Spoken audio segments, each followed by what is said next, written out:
चलो next question पे आगे बिल्कुल।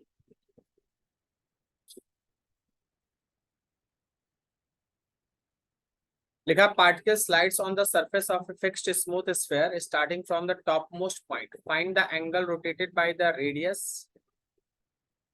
Through the particle when it leaves contact with the sphere. तो इस बार आपको करना क्या है ना कि वही वर्टिकल सर्कुलर मोशन का ही कंसेप्ट है, लेकिन आपको सोचना है कुछ इस तरीके से। आपके पास एक स्फीयर है, ज्यादा ही बड़ा होगा, ये एक स्फेरिकल सरफेस है जिसपे मान लो कि ये लाइन हमारे सेंटर से गुजरता है, ये इसका वर्टिकल लाइन है, ठीक है। यहाँ मान के चलिएगा कि ये इसका सेंटर है। एक बॉडी को आप इसके टॉप से छोड़े, बॉडी का मास है, जब आप इसको छोड़े हैं तो ऑब्वियसली इसका इनिशियल वेलोसिटी 0 है, लेकिन फिर ये गिरते गिरते एक वेलोसिटी गेन करेगा। आपसे पूछा गया है कि कहाँ पहुंचने के बाद इसका जो कांटेक्ट फोर्स है हमारे स्फीयर के साथ वो 0 हो जाए। कांटेक्ट फोर्स स्फीयर के साथ 0 हो जाए, लिखा है ना where it leaves contact, contact छोड़ दे सरफेस के साथ। तो देखो ये वो लाइन है, सेंटर से लेके आप इस पॉइंट को मिलाएंगे, ये एक लाइन। हम तो आपको ये समझा रहे हैं कि जब ये पॉइंट यहाँ से यहाँ पहुंचेगा तो क्या इसके पास टेंजेंस के डायरेक्शन में, टेंजेंट के डायरेक्शन में एक वेलोसिटी होगा। मान लो हम इस वेलोसिटी को v2 लिखते हैं, इस वेलोसिटी को v2 लिखते हैं, ये वेलोसिटी मेरा v1 लिखा जाए, इनिशियल से अच्छा v1। तो होगा क्या, यहाँ कांटेक्ट छूटने का मतलब है कि इस पॉइंट पे नॉर्मल रिएक्शन 0 हो, जैसे कि टेंशन 0 होता था अभी। आप इस पॉइंट पे पहले एक फ्री बॉडी डायग्राम बनाए तो इसका mg नीचे लग रहा है, और सपोज यहाँ वर्टिकल के साथ जो एंगल हम लोग को निकालना है वो थीटा है, तो ये एंगल भी थीटा आएगा। तो इस mg का इस डायरेक्शन में कंपोनेंट होगा mg का cos थीटा, और एक वेलोसिटी गेन करने की वजह से ऊपर की तरफ एक सेंट्रीफ्यूगल फोर्स है mv²/r। रेडियस तो दिया नहीं है, चलो हम लोग खुद से स्मॉल आर लिख लेंगे। तो कांटेक्ट अगर छूटता है, क्योंकि क्वेश्चन में कांटेक्ट छोड़ना है तो n का वैल्यू 0 है, ये तभी पॉसिबल है जब mg cos थीटा जो है वो mv²/r के बराबर हो, ये mm कैंसिल, तो आपके पास आया v²= rg cos थीटा। ये इक्वेशन 1। अब आपको दूसरा इक्वेशन बनाना पड़ेगा फ्रॉम कंजर्वेशन ऑफ एनर्जी। इसके लिए हम आपको एक रेफरेंस लेवल दिखाना चाह रहे हैं। चलिए ये एक रेफरेंस लेवल मान लीजिए, हम तो आपको ये सजेस्ट करेंगे कि इसी को आप रेफरेंस लेवल ले। अब आप गौर कीजिए, अगर ये r है, ये थीटा है, तो क्या यहां से लेके यहां तक ये r का cos थीटा है। तो जो हम इस लेवल का हाइट दिखाएंगे, रेफरेंस लेवल से इनिशियल जहां मास है वहां तक का हाइट हम दिखाएंगे, तो क्या मेरे इस h का value r minus r cos theta होगा। बिल्कुल होगा। अब आप कंजर्वेशन ऑफ एनर्जी लगाएं a से लेके b के बीच, a पॉइंट और b पॉइंट के बीच कंजर्वेशन ऑफ एनर्जी लगाएं।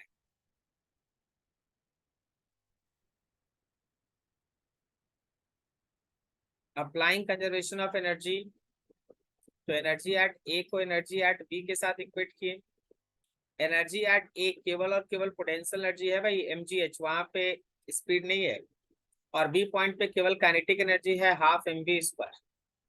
यहाँ से देखो mm कटा, तो आपके पास हो गया 2gh is equals to v2²। v2 के जगह पे इक्वेशन 1 की मदद से आप rg cos थीटा लिख सकते हैं, तो आपका वैल्यू हो गया 2gh is equals to rg cos theta. 2gh हम लोग लिख चुके थे r minus r cos theta, and that will be equals to rg cos theta. Correct है। नाउ नीचे आ जाओ, ये हो गया g से g कैंसिल करो दोनों तरफ, g और g। तुम चाहो तो r को भी कॉमन निकाल लो, 1 minus cos theta is equals to r cos theta, दोनों तरफ r को भी कैंसिल करो, तो आपके पास हो गया 2 minus 2 cos theta is equals to cos theta, cos theta को राइट में भेजो तो आपके पास हो गया 2 is equals to 3 cos theta, या फिर cos theta is equals to 2/3। ये आपका आंसर है। आपको थीटा चाहिए तो आप यहाँ से theta is equals to cos inverse 2/3 लिख दिया आंसर।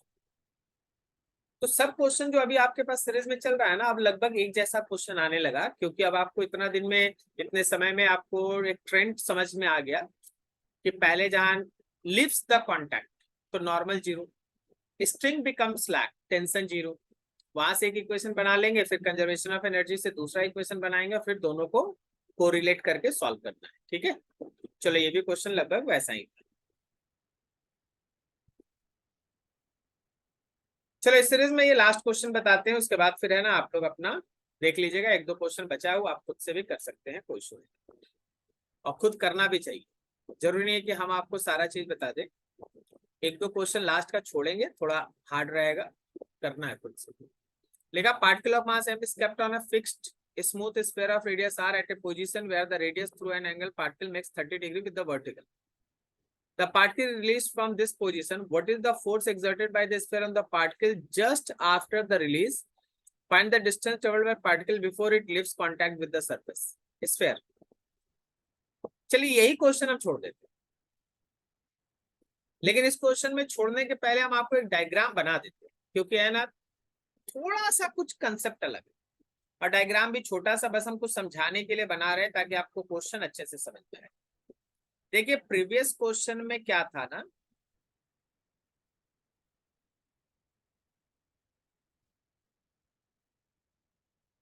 प्रीवियस क्वेश्चन में आप बॉडी को 0 टाइम पे यहां छोड़े थे, इस क्वेश्चन में आप यहां नहीं छोड़ रहे, आप पार्टिकल को छोड़ ही रहे हैं वहां जहां radius vector 30 degree angle form कर रहा है।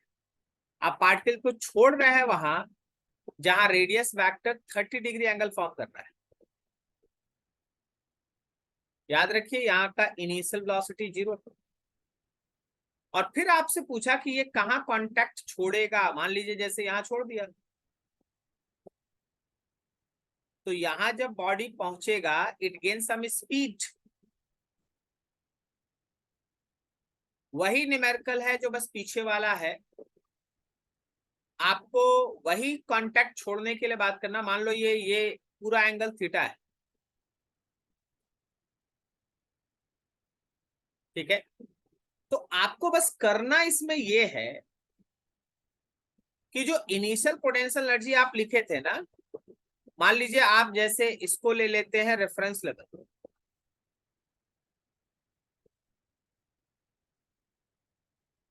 यहाँ पे एक मास है, इसको आप ले लिए रेफरेंस लेवल, तो जो हाइट आप लिखते हैं ना, हाइट, इस हाइट को थोड़ा सोच समझ के लिखना पड़ेगा, बस इस हाइट को थोड़ा सोच समझ के लिखना, और हम लिख देते हैं, बाकी आप समझ लीजिए।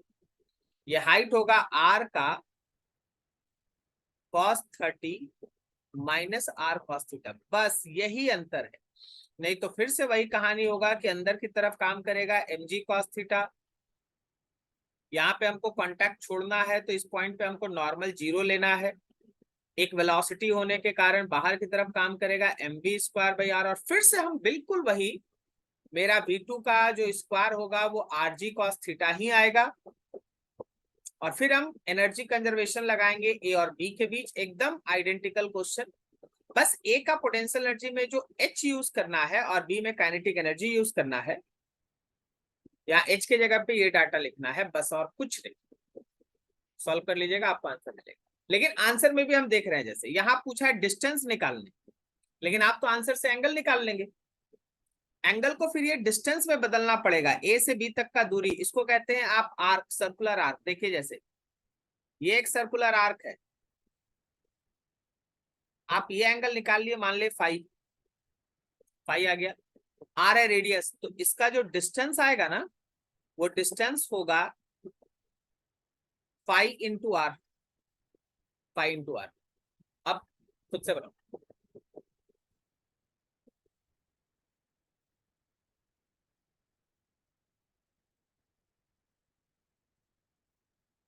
चलो अब इसको मान लेते, लास्ट क्वेश्चन, ठीक है, वो वाला लिखा particle of mass m is kept on the top of a smooth sphere of radius r.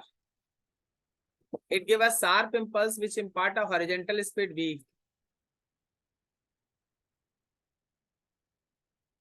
Find the normal force between the sphere and the particle just after the impulse. What should be the minimum value of v for which the particle does not slip on the surface, assuming the velocity v.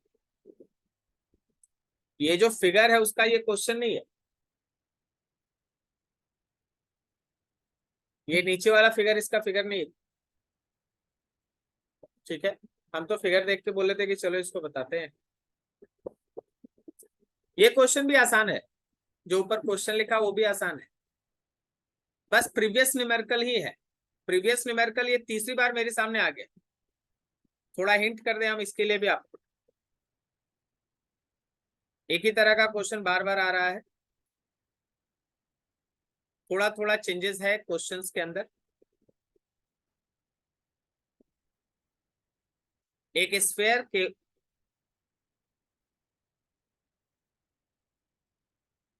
इस बार इस sphere के top point पे एक मास है और उसको एक impulsive force से कुछ वेलोसिटी दिया गया है।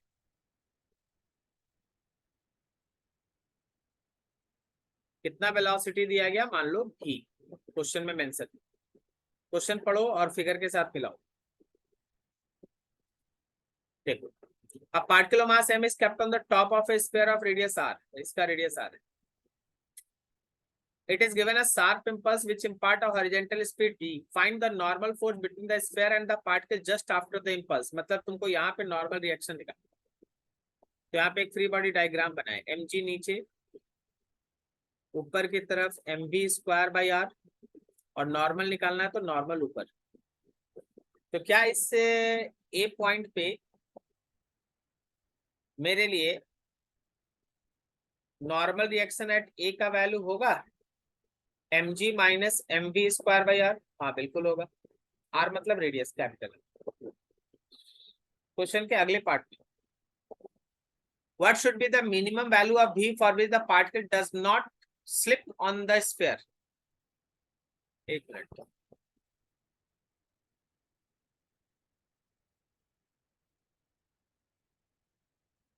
बोला है कि क्या कम से कम वेलोसिटी हो कि इस पॉइंट पे पार्टिकल जो है वो सरफेस को छोड़े नहीं। तो सेकंड पार्ट के लिए हम लोग मान लेते हैं कि नॉर्मल 0 है, तो mg minus mv square by r को इक्वेट किए, तो यहां से आ गया mv square by r is mg, mm cancel, तो आपका v आया अंडर रूट rg। इसका मतलब ये है, सुनिएगा समझिएगा थोड़ा ध्यान से, हम कुछ लिखेंगे समझिएगा। अगर आपका वेलोसिटी लेस देन और equals to under root rg है, तो याद रखना कि पार्टिकल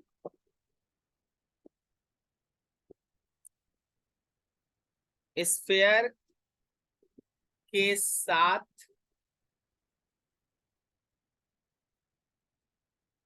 कांटेक्ट में रहेगा। अगर आपका वेलोसिटी रूट अंडर rg से कम या उसके बराबर है, लेकिन अगर आपका वेलोसिटी रूट अंडर rg से बड़ा हुआ तो पार्टिकल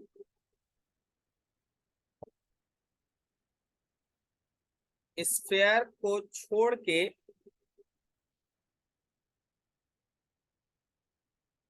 हवा में आ जाएगा।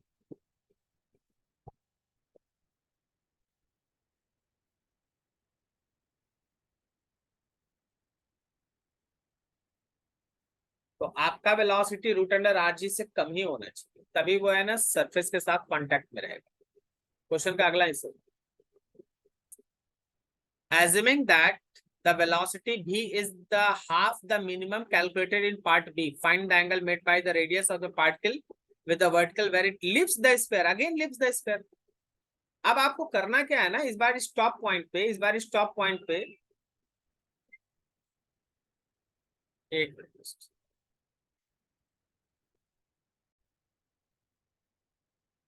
हाँ, तो अब तुमको करना क्या है ना कि इस क्वेश्चन के लिए मान लो ये वेलोसिटी तुम्हारा रूट अंडर rg का हाफ है।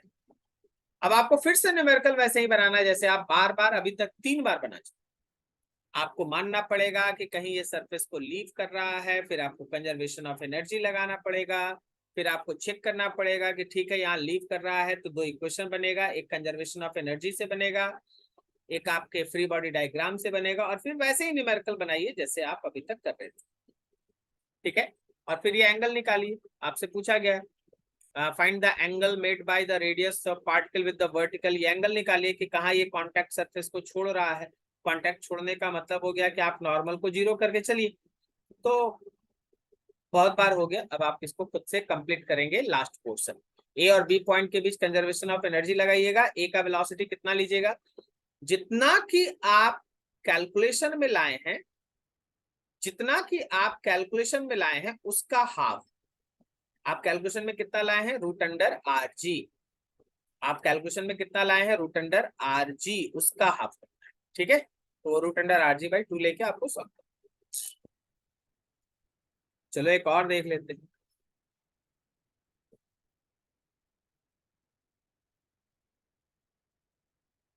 Figure shows a smooth track, यही क्वेश्चन का फिगर है, तो जस्ट अ वेट, हम इसको फिगर को कहीं से ले आए। चलिए फिगर आ गया, देखिए जरा ध्यान से। क्वेश्चन में ऐसा मेंशन है, figure shows a smooth track which consists of a straight inclined part of length L joining smoothly with a circular part. A particle of mass m is projected up the incline from its bottom. Find the minimum projection speed v0 for which the particle reaches the top of the track.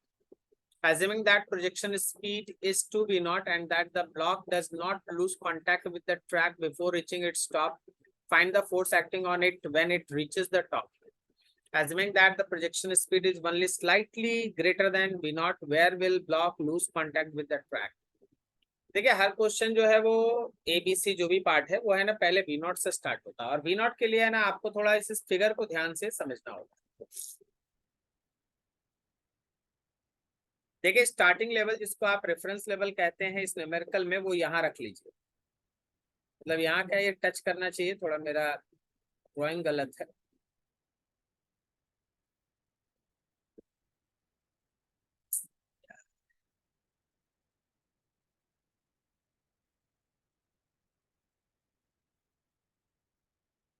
लग रहा free hand ये बनाना। ये है reference level, okay. ये है मेरा शुरुआती reference level. इस फिगर को बड़ा करो तो पहले।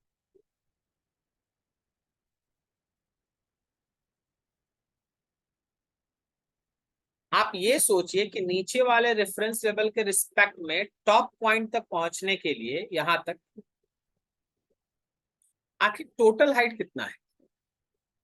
टोटल हाइट के लिए हम आपको समझा रहे हैं कि आप ये मत समझिए कि ये सीधा इंक्लाइन जो L तक दिख रहा है वो टोटल हाइट है।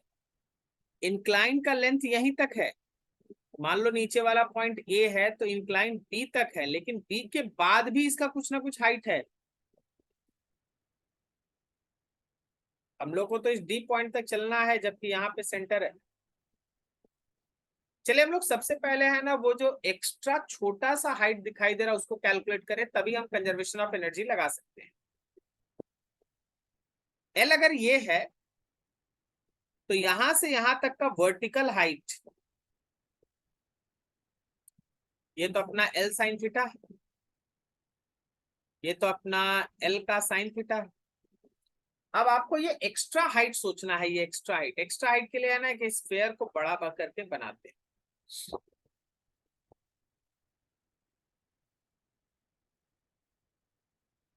चलिए ये रहा एक स्फीयर, थोड़ा ठीक से समझना। इधर से ये मेरा स्ट्रेट लाइन आया था और यहाँ टेंजेंट की तरह टच था, तो टेंजेंट की तरह जहां टच था उसका ये लेवल है, ये एक वर्टिकल लेवल है जो सेंटर तक गया है। आप यहाँ टेंजेंट वाले पॉइंट से इस सेंटर को मिलाएंगे, ये नॉर्मल होगा, मतलब ये रेडियस है। हम्म? यहाँ का ये एंगल थीटा है, ध्यान रखना। तो ये अगर थोड़ा आगे बढ़ भी जाता तो ये एंगल थीटा होता, ये 90 माइनस थीटा होता, तो फिर से ये एंगल थीटा होता। हाँ बिल्कुल होता। यहाँ से यहाँ तक ये आर कॉस थीटा होता, बिल्कुल होता। तो ये जो हाइट है, क्या ये height R minus R cos theta है? अब तुम जरा ध्यान से समझने का कोशिश करो। देखो, यहां से लेके यहां तक जो रेफरेंस लेवल था अपना, वहां तक का हाइट था एल का, अभी तो यहाँ लेफ्ट में लिखे थे ना, एल का साइन थीटा, ये हाइट था एल साइन थीटा, और यहां से फर्दर आर माइनस। तो जो टोटल टॉप पॉइंट तक, टॉप पॉइंट पहुंचने तक, टॉप पॉइंट पहुंचने तक, यहां से लेके टॉप पॉइंट, टॉप हाइट तक पहुंचने तक का जो टोटल हाइट है, जिसको हम मान लो टोटल हाइट कहते हैं, वो टोटल वर्टिकल हाइट है L sine theta plus R minus R cos theta. L sine theta plus R minus R cos theta, ये टोटल हाइट है। अब आप लगाइएगा कंजर्वेशन ऑफ एनर्जी, इस हाइट को याद रखिए। बोला गया है कि यहां से कम कितने वेलोसिटी वी नॉट से फेंका जाए कि वो टॉप पॉइंट तक पहुंच जाए। टॉप पॉइंट को डी नाम दिया गया, तो यूज करो conservation of energy, top point तक समहाउ पहुंच जाए यूजिंग कंजर्वेशन ऑफ एनर्जी। तो एनर्जी एट ए और एनर्जी एट डी को इक्वेट कर दिया। एनर्जी एट ए को आप काइनेटिक एनर्जी लिखे half M V not square, और एनर्जी एट डी को आप लिखे एम जी एच, और यहाँ पे एम कैंसिल हो गया, और आपके वी नॉट का वैल्यू हो गया under root 2gh। V not का वैल्यू हो गया अंडर रूट 2g, एच के जगह पे L sine theta plus R minus R cos theta. ये था आपका वेलोसिटी। क्वेश्चन का बाकी पार्ट आप खुद से बना सकते हैं। क्वेश्चन के बाकी पार्ट में बोला गया कि अगर हम डबल वेलोसिटी से फेंकेंगे तो भाई, अगर आप 2v0 से फेंकेगा तो कंजर्वेशन ऑफ एनर्जी से क्या कीजिए ना, कि ये जो हाईएस्ट पॉइंट है वहां का एक वेलोसिटी v2 निकाल लीजिए। लोएस्ट पॉइंट का वेलोसिटी जो है वो आप जो भी निकाले उसका डबल है, तो हाईएस्ट पॉइंट का एक v2 निकाल लीजिए, इसको कंजर्वेशन ऑफ एनर्जी से निकाल लीजिए। एक बार कंजर्वेशन ऑफ एनर्जी से आ गया तो फिर यहाँ पे नॉर्मल इन सब का कैलकुलेशन आप कर सकते हो। ठीक है। फिर क्वेश्चन के सी पार्ट में बोला गया कि जो वेलोसिटी ऑफ प्रोजेक्शन वो थोड़ा सा v नॉट से थोड़ा सा ज्यादा है। थोड़ा सा ज्यादा होने का मतलब है ना कि यहाँ से ब्लॉक आगे निकल गया है, विथ जीरो वेलोसिटी आगे निकल गया। फिर पूछा कहाँ कांटेक्ट लूज करेगा, तो फिर तो ये न्यूमेरिकल वही सब है जो पहले से आप बना के रखे। कांटेक्ट वही लूज करेगा जहां पहले कर रहा था, जीरो वेलोसिटी से आप छोड़े थे, हाईएस्ट पॉइंट पे आप जीरो वेलोसिटी से छोड़े थे तो ब्लॉक कांटेक्ट लूज कर रहा था ना, ये वाला नहीं। हाईएस्ट पॉइंट पे आप जीरो वेलोसिटी से छोड़े थे तो ब्लॉक कांटेक्ट लूज कर रहा था ना, यही देखिए ना, यही वाला। हाईएस्ट पॉइंट पे आप जीरो वेलोसिटी से छोड़े थे, ब्लॉक कहाँ कांटेक्ट लूज कर रहा था, तो इसमें आया था ना cos theta is equal to 2/3 आया था शायद, इतना आया था। cos theta is equal to 2/3 यही आएगा।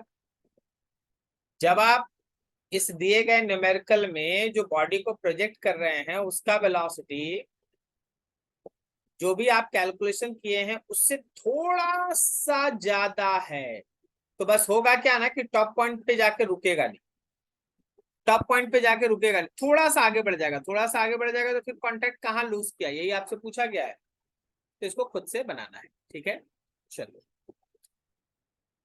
लगभग खत्म ही है।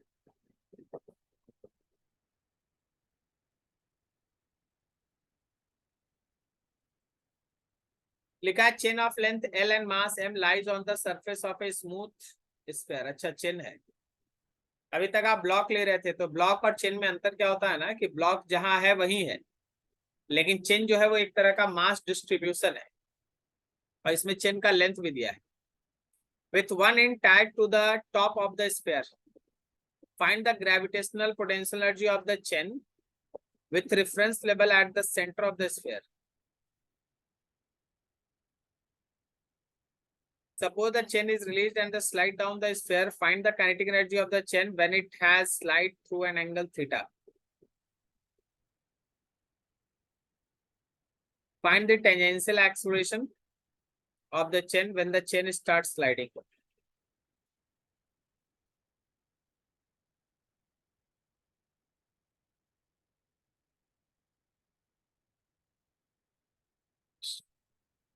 ध्यान से इस फिगर को देखो।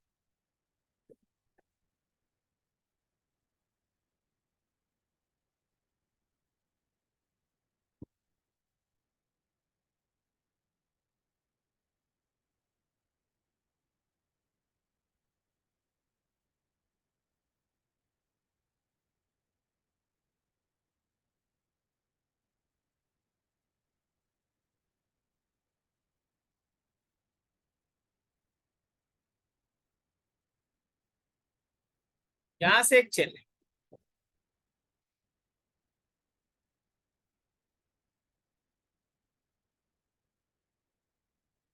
मान लीजिए। तो चेन का मतलब हो गया एक तरह का मास डिस्ट्रीब्यूशन। हम लोग को इसी को रेफरेंस लेवल लेके इसका पहले पोटेंशियल एनर्जी लिखना है, जबकि क्वेश्चन जैसे बता रहा है उस हिसाब से चलते हैं। तो क्वेश्चन ये कहता है कि यहां से यहां तक इसका पूरा लेंथ एल है। आप क्या कीजिए, थोड़ा सोचना।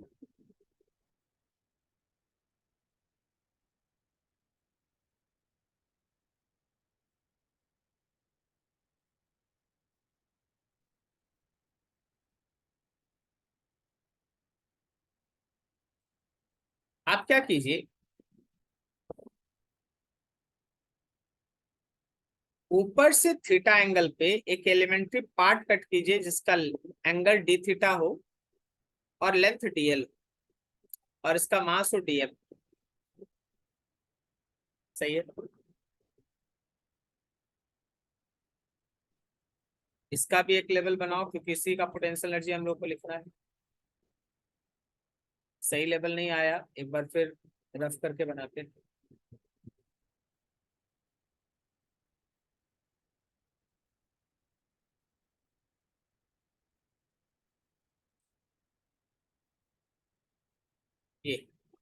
ये इसका लेवल।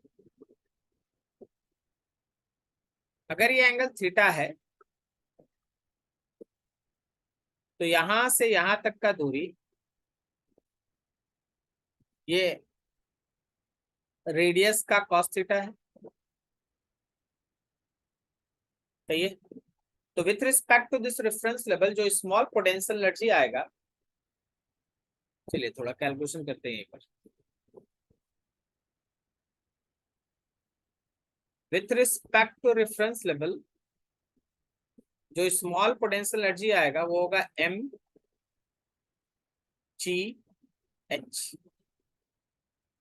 पहले हमको डीएम लिखना पड़ेगा, डीएम। देखिए डीएम का मतलब क्या है, पूरा चेन का mass by length into small length DL. और आप अगर चाहें तो जहां डीएल है वहां आर डॉट डी थीटा लिख सकते हैं पैरेलक्स से। तो मेरा पोटेंशियल एनर्जी हो गया du will be equals to m by l r dot D theta, उसके बाद g और h के जगह पे r का cos थीटा, r का cos थीटा। ठीक है।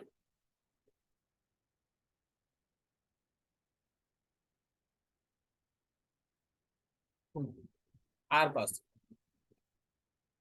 अब यहां से थोड़ा सा इसको इंटीग्रेशन के पैटर्न में ले जाओ। Therefore u is equals to integration of du integration of m by l r square g cos theta D theta. इसमें से आप m by l R square और जी को कॉमन ले, आपको इंटीग्रेशन करना है कॉस थीटा डी थीटा का। थोड़ा लिमिट अब सोचना होगा। देखिए जो मेरा वर्टिकल से आप एंगल ले रहे हैं, तो जो मेरा लेफ्ट वाला एंड है चेन का इनिशियल एंगल वो तो 0 है, और जो यहाँ का एंगल है जिसको आप फाइनल एंगल कह सकते हैं, क्या हम पैरेलक्स से उसको L बाई आर लिख सकते हैं? L बाई आर एंगल तो ये लिखना होगा ना। तो मेरा लिमिट चलेगा 0 से लेके L बाई आर तक। So potential energy is equals to mr square g,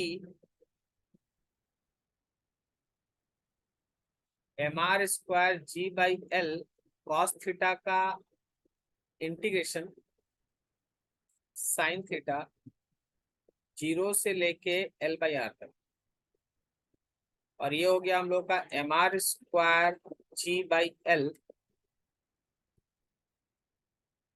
पहले upper limit sine L by R, lower limit 0। तो आपका पोटेंशियल एनर्जी हो गया mr square g by L और साथ में साइन L बाई L। ये है उसका पोटेंशियल एनर्जी का वैल्यू। ठीक है, पूरे चेन का पोटेंशियल एनर्जी का ये वैल्यू है। बढ़िया क्वेश्चन। क्वेश्चन में आगे देख लेते।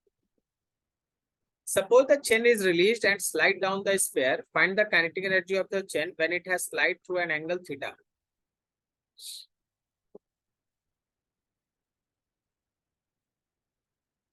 सोचिए कि अगर ये चेन थीटा एंगल रोटेट कर जाए तो क्या होगा। देखिए थीटा एंगल इसके रोटेट करने से होगा क्या ना, हम आपको है ना इस फिगर में समझाते हैं। होगा कुछ ऐसा कि अगर ये चेन थीटा एंगल घूम जाता है ना, तो ये वाला एंड, पहला एंड थीटा नीचे आ जाएगा और ये वाला एंड थीटा नीचे आ जाएगा, है ना।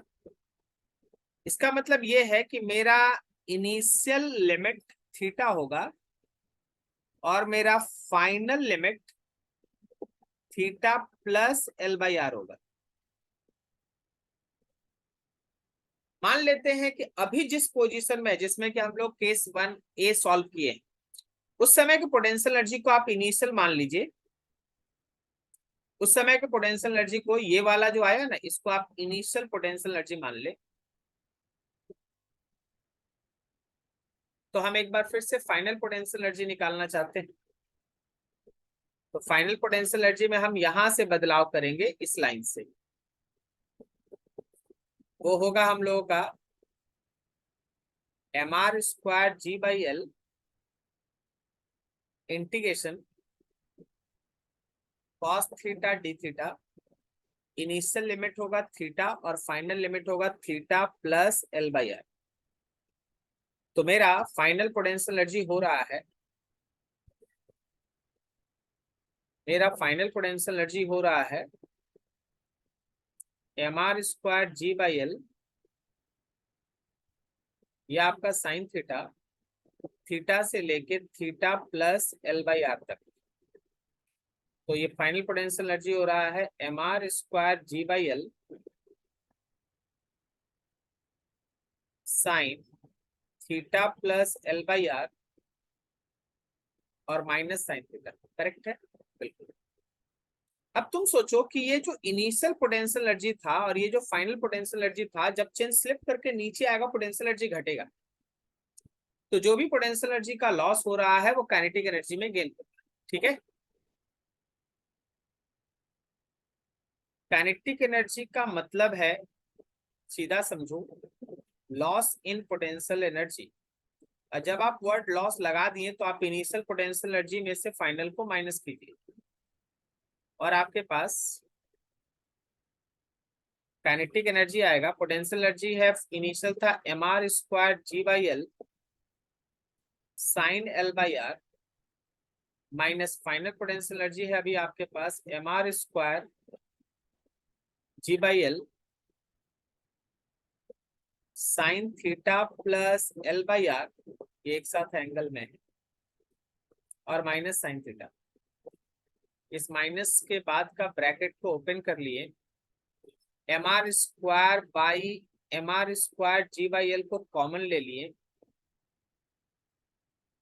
क्या यहाँ बचा sine L by R minus sine theta plus L by R minus minus plus sine theta. This is kinetic energy. बड़ा बड़ा इक्वेशन सब, ये काइनेटिक एनर्जी। और अगर ये काइनेटिक एनर्जी है, फिर क्वेश्चन का एक और हिस्सा, सोच रहे थे कि ये सब छोड़ देंगे,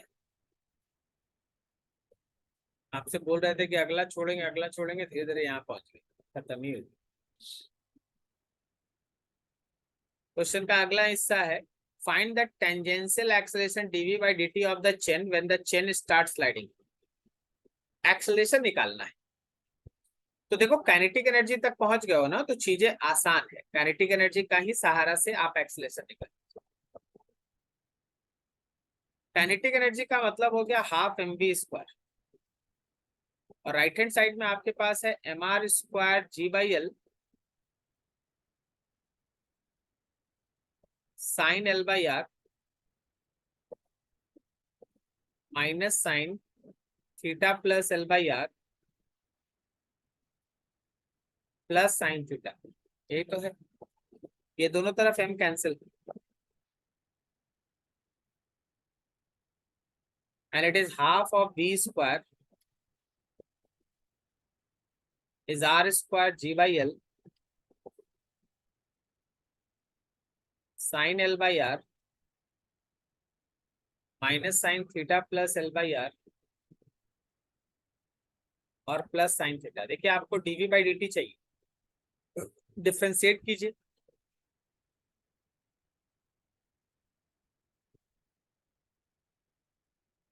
डिफ्रेंशिएटिंग बोथ साइड्स,